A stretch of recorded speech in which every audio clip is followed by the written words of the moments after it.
Tax कटौती से 1 लाख करोड़ का नुकसान तो 11% कैसे बढ़ेगा नेट कलेक्शन, ये जादू या गणित, बजट पर चिदम्बरम ने घेरा। राज्यसभा में चिदम्बरम ने कहा कि बजट में इनकम टैक्स में हुई कटौती पर सबसे ज्यादा जोर दिया गया है, जबकि सिर्फ 3 करोड़ 20 लाख लोग ही इनकम टैक्स देते हैं। बाकी लोग रिटर्न तो भरते हैं लेकिन टैक्स कुछ नहीं देते। सरकार ने टैक्स छूट की सीमा 7 लाख से बढ़ाकर 12 लाख कर दी है। पूर्व वित्त मंत्री पी चिदम्बरम ने संसद में बजट सत्र के दौरान केंद्र सरकार के हालिया बजट पर सवाल उठाए हैं। कांग्रेस नेता ने कहा कि इस बजट में कोई दूरदृष्टि नहीं है, बल्कि ये सिर्फ चुनाव से प्रेरित था। इनकम टैक्स में हुई कटौती का जिक्र करते हुए उन्होंने कहा कि इससे सिर्फ मध्यम वर्ग को ही फायदा नहीं होगा, बल्कि इससे अमीरों को भी बहुत फायदा होगा। उन्होंने बजट पर सवाल उठाते हुए कहा कि टैक्स कटौती से 1 लाख करोड़ का नुकसान होगा तो नेट कलेक्शन 11% कैसे बढ़ेगा, ये जादू है या गणित।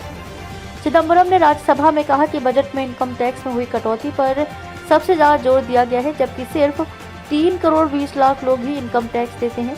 बाकी लोग रिटर्न तो भरते हैं लेकिन टैक्स कुछ नहीं देते।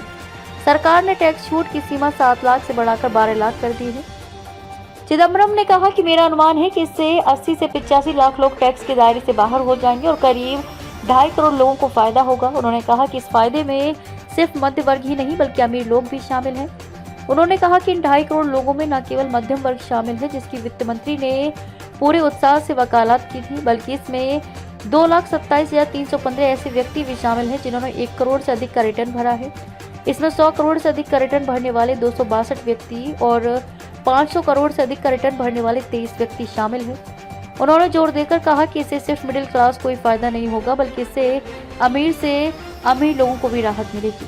चिदम्बरम ने कहा कि बजट भाषण के दौरान वित्त मंत्री निर्मला सीतारमण ने यह भी दावा किया कि उन्होंने रुपए 1 लाख करोड़ का त्याग किया है। इसके बाद उन्होंने दावा किया कि केंद्र का शुद्ध टैक्स रेवेन्यू 2025-26 में 11.1% बढ़ जाएगा। सवाल यह है कि इस बजट में रुपए 1 लाख करोड़ छोड़ने के बाद वे कैसे दावा करती हैं कि केंद्र द्वारा शुद्ध कर राजस्व उसी 11% की दर से बढ़ेगा। ये सिर्फ जादू ही हो सकता है।